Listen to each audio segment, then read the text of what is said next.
You're listening to Heroes of Healthcare, a series about the bold, selfless, and innovative individuals who are serving our communities with compassion and care. This episode is sponsored by Jackson & Coker Locum Tenens. If you are seeking interim physician or advanced practitioner coverage at your facility, or are a practitioner who is looking for more work-life balance, visit them at jacksonandcoker.com to learn more about their services. Now, let's get into the show. Welcome to the Heroes of Healthcare podcast. I'm your host, Tim Fischer. Today, we're joined by Karen Schatten, Associate Director of the National Board of Physicians and Surgeons. As our listeners know, the topic of physician well-being and burnout is something we're passionate about on this show. Karen does an amazing job providing insight on the topic of lifelong learning and continuous certification for physicians. Karen has a passion around making physicians' lives better so that they can help patients around our country. We're thrilled to have Karen on the show. Welcome to the show, Karen. Thanks, Tim. So good to be here. We're thrilled to have you today. And I thought we would start today's conversation just having you give a little background on where you grew up and where you went to school. Just give us a little history on who you are before we get into talking about what you do. Sure. Well, I grew up just outside of New York City, in a New York City suburb, and I lived there essentially my whole life until I went away to college. And kind of an interesting part of my story is I loved two things very much: science. But I was also a dancer, and I wanted to have a professional dance career. And so my whole life, even into my adulthood, I sort of pursued two tracks simultaneously. And in college, pursued science and science policy. And at the same time, was a director and a choreographer. And I've bounced between some different times of my life. I always say, I don't believe in the saying you can have it all, but I do believe you can have it all potentially at different times, not necessarily all in the same moment. So I've been really lucky to have, my jobs have always been my passions, and my passions are my jobs. So to me, work is always a joy, and I feel super lucky about that. I did study biology undergraduate, biology and environmental studies. And then, like I said, I have two different tracks. I have two different masters. I have an MFA in directing. So I was a theater director and choreographer, and also a master's in law. So sometimes people say, how do these two worlds possibly align? They seem so incongruous, but I actually feel that they're very much alike, and directing a production is so similar to public policy because you have a very large, very complicated beast with moving parts and things not necessarily working in the same direction. And you have to sort of choreograph and orchestrate to get what you want, take your goals and missions and align them in the same direction. So that's my life story in under a minute. That's incredible. I mean, it's a fascinating background. And as you said, you would think those two are very different, but in reality, there's probably a lot of similarity. There are. Yep. There very much are. So as you grew up and you wanted to be a dancer, and you wanted to also study the sciences, and then ultimately your passion is helping people. And so talk a little bit about how you found the career that you are fulfilling right now. Sure. Well, I appreciate that. And I think I've always been drawn to wrongs. So if I see something that's wrong, then I want to make it right. And how I came to the National Board of Physicians and Surgeons was kind of an interesting story. So it was right in the middle of COVID, and my whole world and everyone's world was shut down. And as my children were getting older, I was thinking of a shift back into the world of policy. I actually thought about going back for another degree to law school. But at that time, I knew a number of physicians who were really struggling. And one in particular was a physician who was certified through the National Board of Physicians and Surgeons. And she said, these guys have an incredible mission and a really important purpose. I think they could benefit from some of your experience in the policy world, not even really knowing if they were looking to hire at that point. And it was a cold email where I just introduced myself and said, this is my background. This is what makes me excited to get up in the morning every day. This is the kind of work I like to do. And, do our missions align, and can I help? And I started out in a very small capacity, 10 hours a week, helping National Board of Physicians and Surgeons, and it is evolved to my full-time role with them. And it's a wonderful place to be. And it's especially in the post-COVID world, the work that they do and the problems that we exist to solve just have taken on increasing urgency and incredible importance. And so that's how I arrived where I am today. Some of our listeners may not understand when a physician goes to med school and how that works. They go to med school and residency, fellowship, and board certification and continuous education. Can you, for our listeners that don't know exactly how that works, could you walk us through every step of the way? And then we'll talk about the mission of your organization and how that plays into that. Sure, absolutely. Yeah, I think that's a great way. You can't really understand our organization without understanding the process. So I think that's a great intro, Tim. So most people know physicians after college apply and get into medical school. Medical school's 4 years. Once they graduate, it is most common, probably well over close to 100% of physicians will apply to a residency, which is specialized training. So it could be dermatology, it could be neurosurgery, it could be pediatrics, it could be general internal medicine. So physicians match with a residency. They will spend an additional 3 to 7 to 10 years in training, depending on how much they specialize and subspecialize.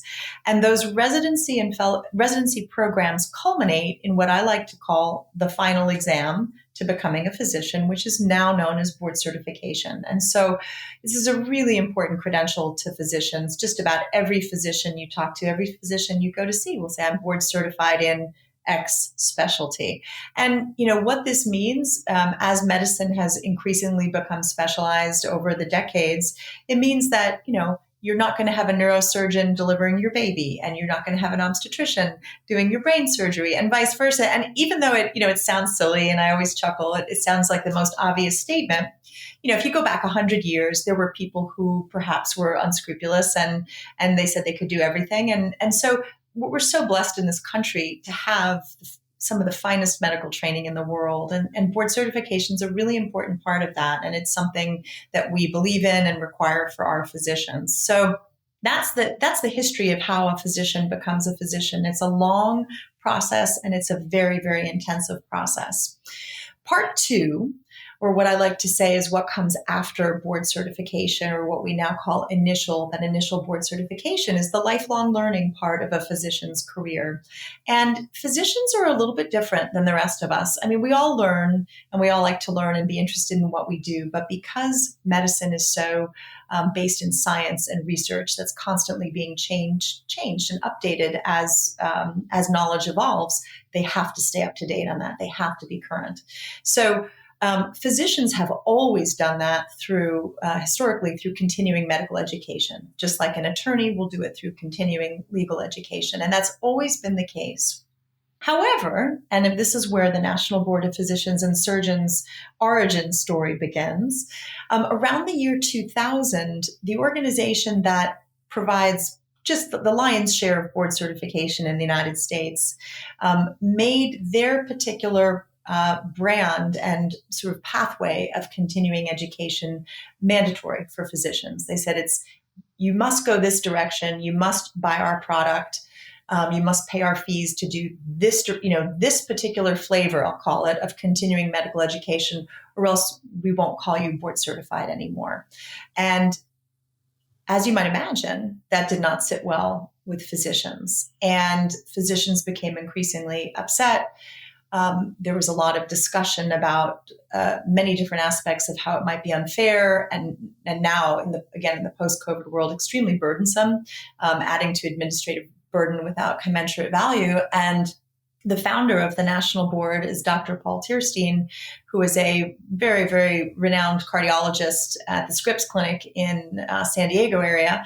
And a lot of his colleagues kind of nudged him and said, Paul, what are you going to do about this? And sitting at his kitchen table, the National Board of Physicians and Surgeons was born, and he got together with another 19 of his physician colleagues, all of them thought leaders, really esteemed physicians in many different specialties, many very fine institutions. And they said, listen, we know physicians are lifelong learners. We know that continuing medical education is always the way it's been done. We know the evidence says it's the best way to do it.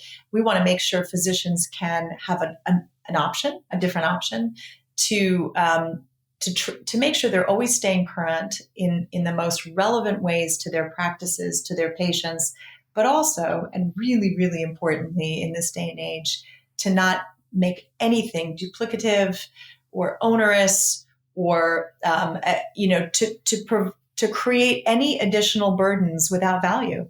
And so that's kind of the origin story of NBPAS came to be. We call it for short NBPAS or NBPAS. And that was in 2015. That's amazing.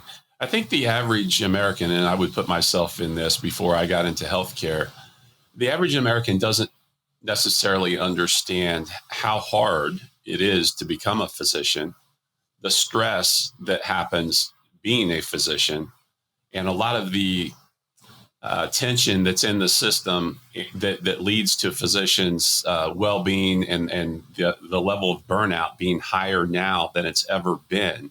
So I appreciate you walking us through that stair-step approach of what a physician has to do: med school, residency, fellowship, board certification, and how your organization plays into that. It's easy for us to see inequities in the healthcare system, to see that, physicians, they drive nice cars, they make a lot of money. Well, there's a lot of pressure and stress that goes with that job, and it's not as easy as everyone thinks it is. So I love your organization and the mission. And I also love the fact that it's started by physicians, for physicians, and addressing a lot of those issues that are in the system right now. So can you talk a little bit about, and you've covered this a little bit, but the mission of your organization and what you're seeing as you're gaining traction in this market? Sure. Yeah. So I think, the mission when Dr. Tierstein and our physician board started out, I think the mission was to provide a different pathway to, the sort of the proprietary required pathway for lifelong learning that was being required, by the larger organization, which I should just define the term because I might use it during this program and people will say, what is that? So it's known broadly as maintenance of certification, right? So, or MOC for short. And a lot of physicians were very, very unhappy with these maintenance of certification programs. And so I think, NBPAS said, okay, we want lifelong learning to be clinically relevant. We want our physicians to attest and make sure that they are actually staying current, right? Because when you go to your doctor's appointment, you want to be sure that the physician you're seeing is up to date on everything that they might need to know to give you the best possible care. But also to not, Dr. Tierstein, I love when he says it, he goes, just don't waste my time. I'm trying to, he's in the cath lab. To hear him talk about the change from the year 2000 to now, 2024, he said, I used to think I was really, really busy and I'd have a really busy day of cases. He goes, and now my patients have to wait 4 months to get in. And it's a problem. Don't waste my time.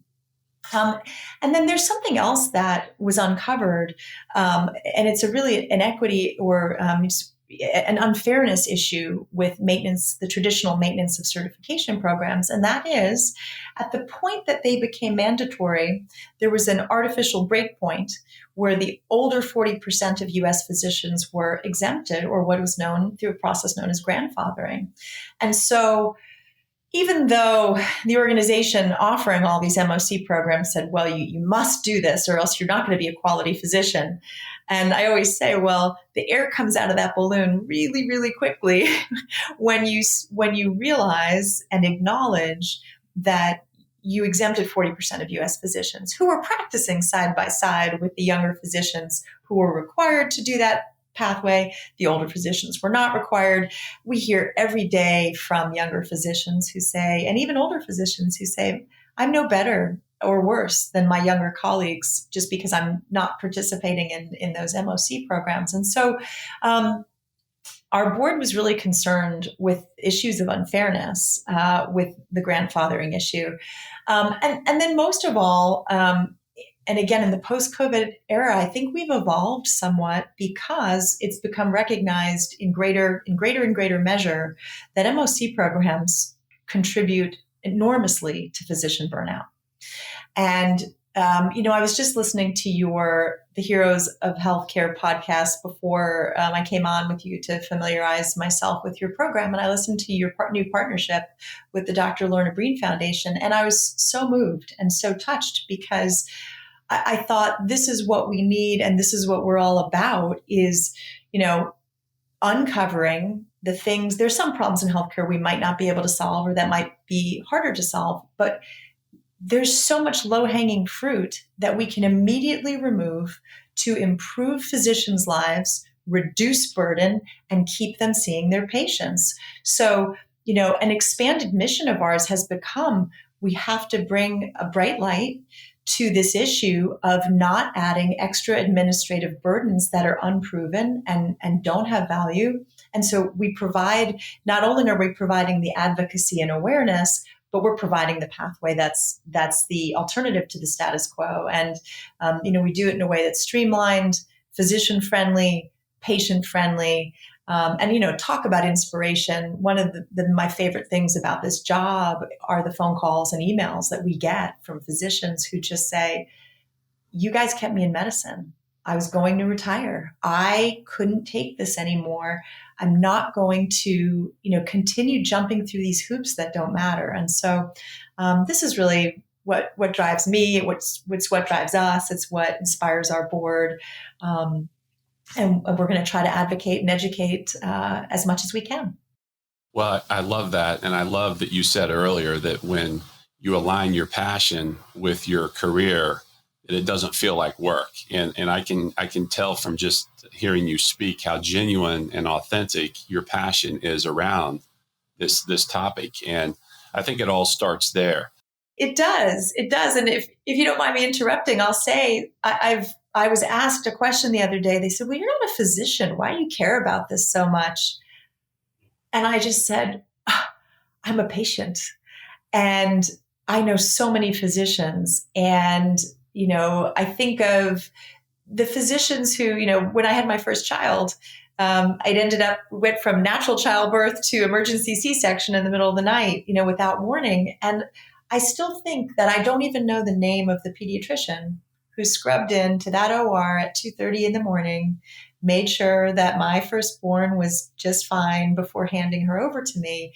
And, I think we're all patients and nobody, I think it's important to take a pause and ask what's going to happen if those physicians are too burnt out to do those jobs and fulfill those roles. Every single one of us is a patient and every single one of our physicians is someone's patient. We're all patients of someone and we have to care about our physicians and listen to our physicians. I think that's super important.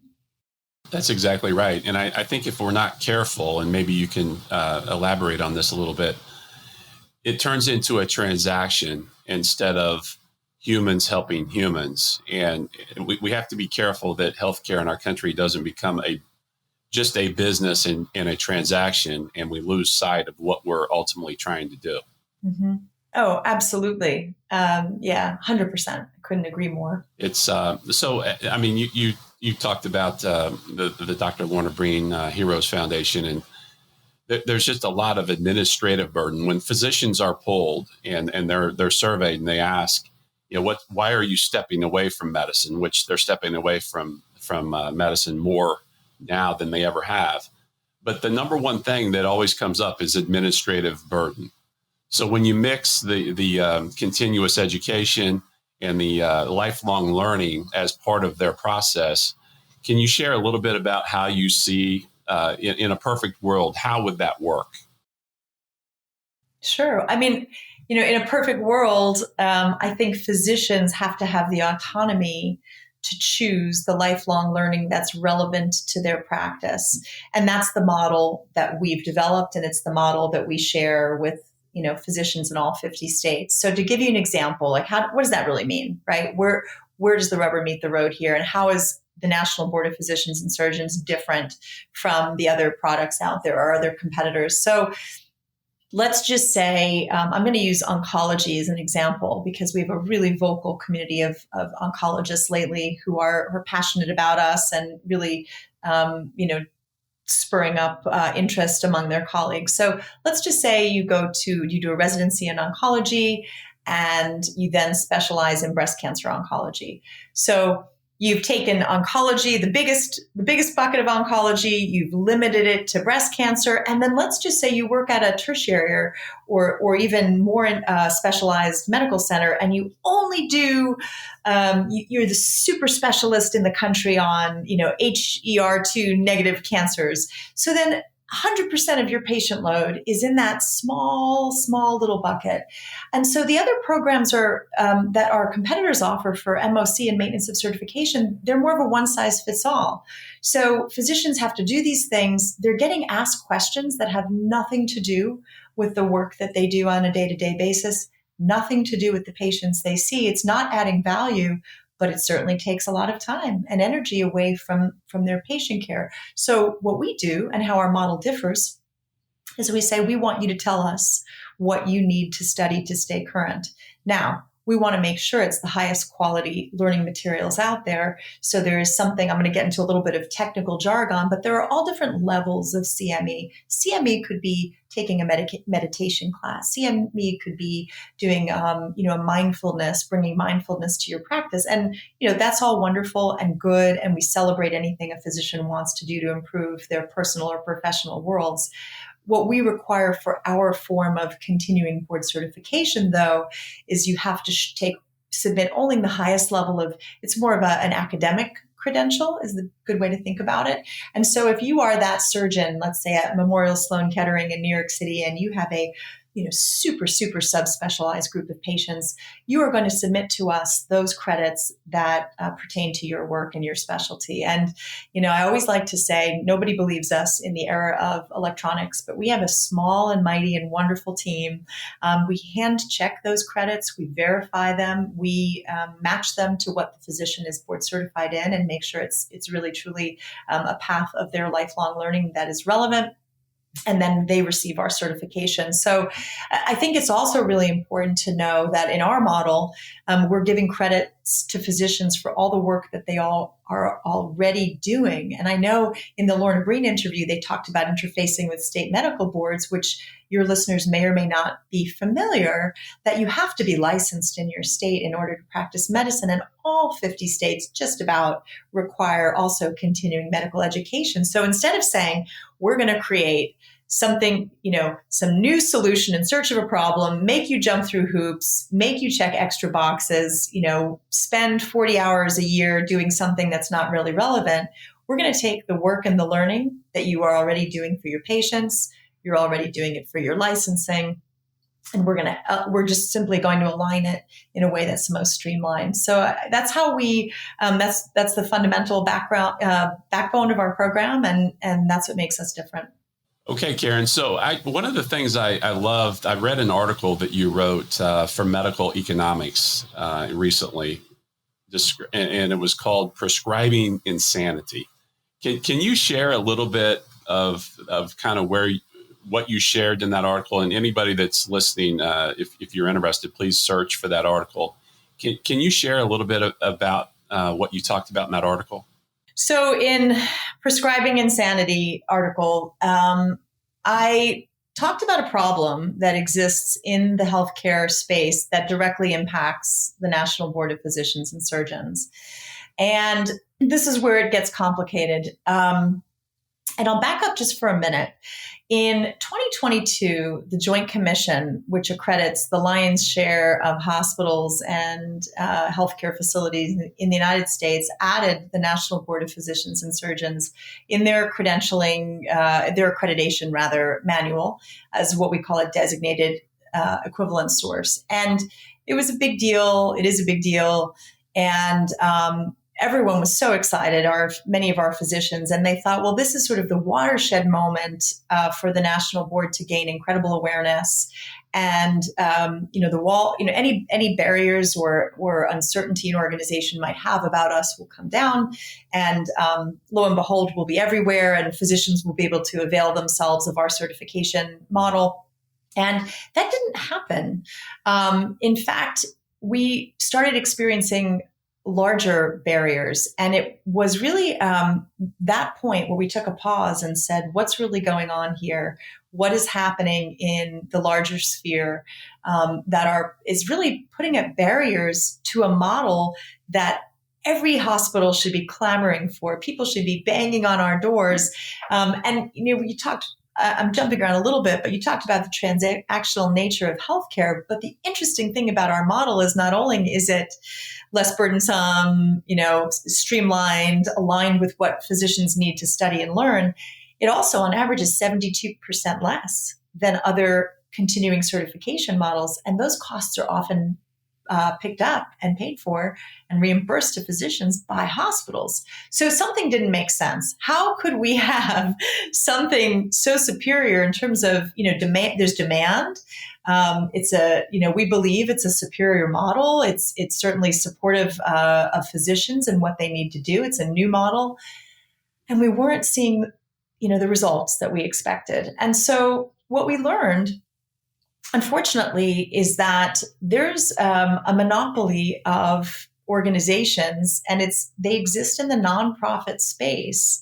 It's really the arms of organized medicine that we believe have a vested interest in keeping the old ways and keeping the status quo, because their business models do revolve around selling that particular product. And I think what's most important and what's really concerning, and patients should know, is that the corner that physicians were backed into essentially is that not only did these organizations offer maintenance of certification and require that physicians should participate in their programs, but they also controlled part two, which is the data.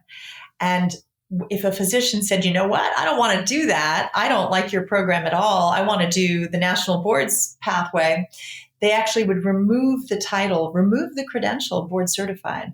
And so physicians found that because this is where the complexities of the regulatory side come in, that the term board certification is so woven into the credentialing and certification landscape that it threw this sort of wrench in everyone's understanding. Because if a physician said, no, I'm not going to do that form of MOC, and then a credentialer would look at the database and it says, oh, the physician I hire must be board certified, but this says that they're not. I'm sorry, I can't hire you. And there's actually a direct, economic impact potentially to that physician's livelihood. And to give you an idea of how important this point is and how little known it is, but how concerning it is, and how patients and hospitals and everyone should be concerned and asking some real questions about this, is that as part of my role, again, the emails we receive, the phone calls we receive, we hear every day that physicians choose to leave medicine either by early retirement, career switching, perhaps using their clinical backgrounds in non-clinical jobs, but in some way, shape, or form, they are leaving medicine because they said, listen, if I'm going to be listed as not certified, if someone's going to tell me that I'm no longer board certified when I've been fill in the blank, whatever specialty you want. I've been a neurosurgeon for 30 years. I'm renowned. I work at an Ivy League, teaching institution. You're going to tell me I'm not board certified. I'm ready to leave. And physicians do leave. We hear it every day. And so I think, the goal of the medical economics piece was to kind of take the blanket off of a real problem that was sort of hiding, just behind a curtain, and to say, listen, there's a problem if we're putting profits before physicians, if we're putting profits before patients. There's a huge problem. we have to be honest about old models not working. And the other thing I would say, and I've really learned this from working with physicians, physicians are scientists and they're inherently conservatively trained. And what I mean by that is they want to always put the interests of their patients first. They don't do things, willfully or neglectfully or flippantly. They look at evidence and they look at data. And the way the parallel I want to draw and the analogy I want to make is that this MOC program, you might hear in other circles, you might hear other opinions that say there's data that we improve patient care. But it's almost like 5 years ago, there were lots of studies about vitamin D, and vitamin D was a cure for everything. It was going to cure your cancer and your this and your that and 12 different cancers and 3 different autoimmune diseases. And everyone load up on vitamin D. And then all of a sudden, somebody hit the brakes and said, all those studies, those were terrible studies. Those weren't really good studies at all. Vitamin D, we have no proof that vitamin D, pause on vitamin D.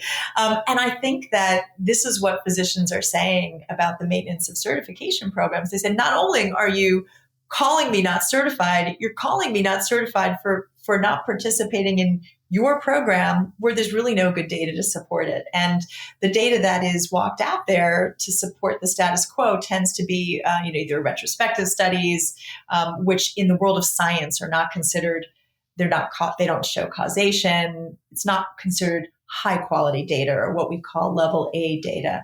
And some of those data also have conflicts of interest in authorship, et cetera. So I really issue a word of caution that every physician out there needs to sort of put on their scientist hat when they review these studies and review these data and look with a critical eye. And I'm not a data scientist, but when I talk to those who are, they say, yeah, this is not good data. So we want to elevate the importance. This is not just about the dollars. We've got to listen to what the data is telling us. Yes, there's so many things in life where when you get a little older, like I am, you look back and we find out that a lot of things I did as a kid was not healthy. And it's amazing that we survived, right? With the new data that we have. So, I mean, I'm having fun, but it's really a lot of times you go with what you have at the time. So to that point, I mean, the board certification, when it was started, and the reason why we have board certification is not bad. It makes sense on why we have board certification. It makes sense why we ask people to be lifelong learners in this profession. But it sounds like we've gotten a little away from what the original intent was. I agree. And so, it's so hard to talk about this sometimes without getting into the weeds of, acronyms and gobbledygook. But, I like to just sort of try to distill it down to part A and part B, right? So part A is what I call and what the National Board calls initial board certification. And we agree with that. It's critical, right? When I walk into my doctor's office, I want to know that they're board certified in whatever their specialty is. But you'll hear initial board certification now sort of woven in to the lifelong learning has been sort of it's been fish hooked and reeled in to initial, and people will say, well, don't you want your physician's not board certified? And we say, wait a minute, pause. Of course they are. If you go to an attorney's office and they've passed the bar, they are admitted to the bar in that state. They are an attorney and they do lifelong CLE. A physician doesn't suddenly cease to have not graduated from their residency or not passed their initial board exam. So, we take no issue. Not only do we not take an issue with initial board certification, there is good data to support initial board certification and we require it. So our physicians must all have, completed a residency and they must all be initially board certified.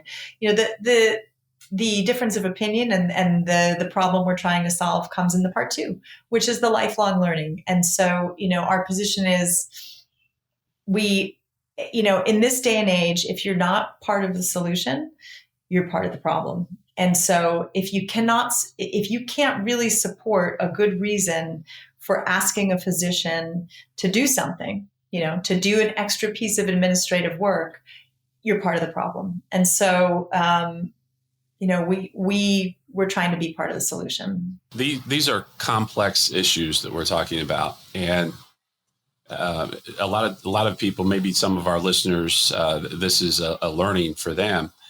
The average person that's in rural Iowa and just wants to go see a doctor, and they're having they're not feeling well. Why should they care about this? That's a great question. So I'm actually going to tie it to your work, Tim, with Jackson Coker and providing locums tenens care, physician care all over the country. So there's a really important reason why a person in rural anywhere, or even today, it's almost rural or urban anywhere because the physician shortage is so widespread. But we'll talk about rural patients for the sake of argument. I received a call about a year ago from an oncologist. She was quadruple boarded.